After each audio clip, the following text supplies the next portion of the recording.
तो नमस्कार बच्चों, आप सभी का स्वागत है एक नई क्लास में। बच्चों, आज की इस वीडियो में हम लोग 5 ऐसी नई ट्रिक्स को जानने वाले हैं जो कि जिनसे अधिकतर जो है वो क्वेश्चंस एग्जाम में पूछे जाते हैं और बच्चे उनको छोड़ करके आ जाते हैं।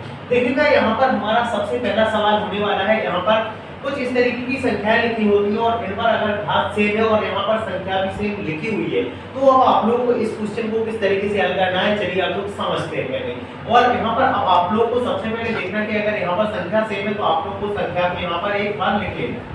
उसके बाद यहाँ पर हम देखते हैं कि यहाँ पर कितने बार ये संख्या लिखी हुई है और कितनी बार यहाँ पर इसमें जो है घात लगी हुई है। तो यहाँ पर देखा 1 2 3 4 बार लगी हुई है। तो हम इस सभी संख्या को क्या करेंगे, अंडरवुड में बाहर ले लेंगे। अब ये 4 बार था तो हम यहाँ पर क्या करेंगे, प्लस में लगा करके इसको जो है वो यहाँ पर लिख लेंगे। अब लिखने के बाद अब हम यहाँ पर एक बार फिर से करेंगे तो 2 की पावर कितनी हो जाएगी 20। तो ये तो सेम हो गई। अब उसके बाद यहाँ पर इसको करेंगे तो ये जो है ना यानी कि गुणा में हो गया कितना 1 2 3 4 हो गया। अब हम इसको भी तोड़ लेते हैं तो इसको हम तोड़ेंगे तो कितना हो जाएगा 2 की पावर 20 और उसके बाद गुणा 2 की पावर हम कर देते हैं 2, यानी कि 2 की पावर तो कितना हो जाएगा 2 प्लस 4 हो गया। तो यहाँ पर देखिएगा, यहाँ पर अगर जो वो ये संख्या सेम हो तो हम क्या करते हैं, इसकी घात को क्या कर देते हैं, जोड़ देते हैं। यहाँ पर हम क्या करेंगे, इसको जोड़ देंगे। तो 2 को इसको जोड़ेंगे 20 को, तो कितना हो जाएगा यहाँ पर 22 और एक इसका करेक्ट आंसर हो गया। अब भैया आप लोगों को इसका आंसर कमेंट में लिख करके बताना है कि इसका आंसर क्या होगा।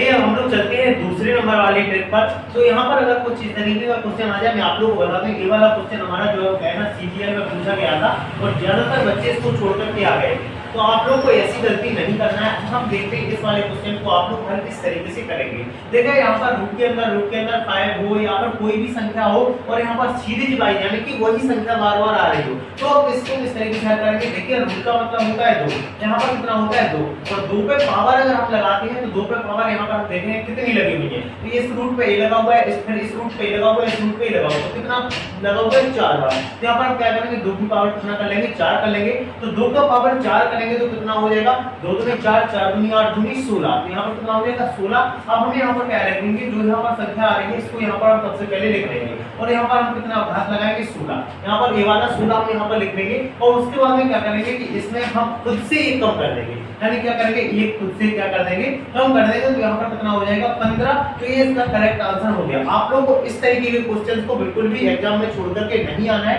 और इस वाले क्वेश्चन का आप लोगों को आंसर जो है वो कमेंट में लिख करके बताना है कि इस वाले क्वेश्चन का आंसर क्या होगा। बच्चों, अब हम लोग बात कर लेते हैं तीसरे वाले ट्रिक के बारे में। अब तीसरा हमारा ट्रिक क्या होने वाला है, कुछ इस तरीके का क्वेश्चन आ जाएगा। आपके क्वेश्चन में आया हुआ था CHSL में क्वेश्चन पूछा गया था और काफी सारे बच्चे इसको भी छोड़ करके आ गए थे। तो आपको ऐसी गलती नहीं करना है। ये वाला क्वेश्चन अगर आ जाता है, यहाँ पर लिखा हुआ है कि x की पावर 7 लगी हो प्लस 1/x की पावर 7 बराबर 6 हो, तो इसका मान क्या होगा। अब आपको बिल्कुल सेम टू सेम यहाँ पर दिख रहा है कि यहाँ पर 7 कितने ज्यादा है, 7 से 21 कितना ज्यादा हो गया, 3 ज्यादा हो गया। तो अब हम यहाँ पर इसको निकालेंगे। इसका एक फार्मूला होता है n की पावर 3 माइनस 3n। इसका एक फार्मूला होता है, तो n का मान कितना दिया गया है हमें 6। तो यहाँ पर हम इसको आगे हल करेंगे तो n का मान कितना रखेंगे 6 रखेंगे। तो 6 की पावर 3 हो जाएगी माइनस 3 गुणा में कितना हो जाएगा 6। तो यहाँ पर 6 का करेंगे हम अगर क्यूब तो कितना हो जाएगा 6 से 36 का 216 और माइनस 6 की 18। तो यहाँ पर हम अगर इसको कम करते हैं तो कितना हो जाएगा हमारा 198। इसका करेक्ट आंसर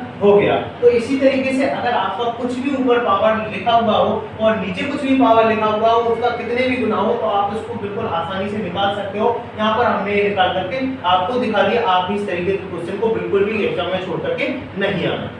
चलिए बच्चों, अब हम लोग बात कर लेते हैं चौथे नंबर वाली ट्रिक की। हमारी चौथे नंबर वाली ट्रिक क्या होने वाली है। देखिए, यहाँ पर मैं आप लोगों को बता दूं, यहाँ पर लिखा हुआ है हमारा सबसे छोटी संख्या में निकाली है, यानी सबसे छोटी संख्या इन सभी संख्याओं में क्या होगी। 2 की घात 50, 3 की 40, 4 की 30 और 5 की 20 यहाँ पर हमें लिखा हुआ है। अब आप लोग देख रहे होंगे कि यहाँ पर बहुत बड़ी बड़ी घात लगी हुई है। अब हम इसमें से किस तरीके से छोटी निकालेंगे, तो आपको यहाँ पर बिल्कुल भी घबराना नहीं है। मैं आप लोग को यहाँ पर बता देता हूँ। सबसे पहले आपको यहाँ पर देखना है, ऐसी संख्या को ढूंढना है।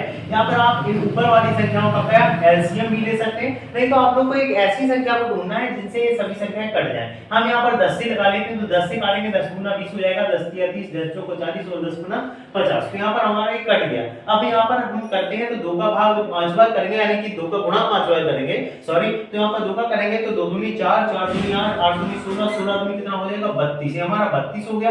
उसके बाद हम ऐसे इसको कर लेते हैं तो 3 का 9, 9 की 27, कितना हो जाएगा हमारा 81 हो गया। उसके बाद इसका करेंगे 4 चौको 16, चौको 64 हो गया, और उसके बाद इसका करेंगे तो 55 25 हो गया। अब हमें इसमें देखना है सबसे छोटी संख्या क्या हो जाएगी हमारी 25, तो इसका आंसर कितना होगा 5 की पावर 20, ये इसका करेक्ट आंसर हो गया। उसी प्रकार से आप लोग को इस वाले क्वेश्चन का कमेंट में आंसर लिख कर बताना है कि इस वाले क्वेश्चन का आंसर क्या होगा। तो हम लोग बढ़ते हैं अपने 5वें नंबर की ट्रिक की ओर। तो यहाँ पर हमारी 5वीं नंबर की ट्रिक होने वाली है छोटी भिन्न कौन सी होगी, ये हमें इन सभी भिन्नों में पता करना है। अब कुछ इस तरीके का क्वेश्चन अगर आपके सामने आ जाए तो भी आपको उसको छोड़ करके एग्जाम में बिल्कुल भी नहीं आना है, क्योंकि हम इसका आंसर बिल्कुल चुटकियों में निकालने वाले हैं। यहाँ पर हम सबसे पहले देखेंगे कि हमारी प्रॉपर भिन्न है यानी प्रॉपर फ्रैक्शन है या नहीं है। यहाँ पर 25, 28, 53, 59, 41, 65 और 93, 105 लिखा हुआ है। हम यहाँ पर निकालेंगे कि ये अंश और हर हमारे जो है वो दोनों क्या है ना, जो हमारा फॉर्मूला क्या होता है उचित भिन्न का, कि अंश जो है वो क्या है ना हर से छोटा होता है। तो हम यहाँ पर देखेंगे तो देखिए हर यहाँ पर हमारा 28 लिखा हुआ है, यहाँ पर 25 लिखा हुआ है, तो हम इनका डिफरेंस निकालेंगे तो इनका डिफरेंस कितना होगा 3 का आ जाएगा। उसी प्रकार से हम इसका अगर डिफरेंस निकालते हैं तो कितना का आ जाएगा 6 का आ जाएगा। उसी प्रकार से हम इसका डिफरेंस निकालेंगे तो कितना का आएगा 4 का आ जाएगा। और उसी प्रकार से अगर हम इसका डिफरेंस निकालते हैं तो हमारा कितने का आ जाएगा, हम इसको जोड़ते हैं तो 5j हो जाएगा, और उसके बाद यहाँ पर 7j हो जाएगा, तो यहाँ पर कितने का 12 का यानी कि 12 का हो जाएगा। हम यहाँ पर जोड़कर भी पता कर लेते हैं तो 3 2 5 हो जाएगा, और 9 10 हमारा 12 का जो है डिफरेंस आ चुका है। अब हमें यहाँ पर पता करना है कि इसका जो है सबसे छोटी वैल्यू क्या होगी। तो यहाँ पर हम वो देखेंगे, तो यहाँ पर देखिए हमारा ये सारा कुछ आ गया है। अब यहाँ पर हम लिख लेंगे एक बार 3, 6, 4 और 12। अब इनमें से हम देखेंगे तो सबसे छोटा संख्या कौन सी है। यहाँ पर सबसे छोटी संख्या कितनी है 3 है, तो इसका ये 25 और 28 क्या हो जाएगा सबसे छोटी भिन्न यहाँ पर हमारी हो जाएगी। तो आप लोगों को बिल्कुल भी घबराना नहीं है, और इस तरीके के क्वेश्चन अगर आपके एग्जाम में आ जाते हैं तो आपको छोड़ करके बिल्कुल भी नहीं आना है। तो थैंक यू वीडियो देखने के लिए। अगर आप लोगों को ट्रिक्स अच्छी लगी हो तो वीडियो को लाइक कीजिएगा, और इसी तरीके की ट्रिक्स अगर आप देखना पसंद करते हैं तो आप हमारे चैनल को सब्सक्राइब जरूर कीजिएगा। Thank you.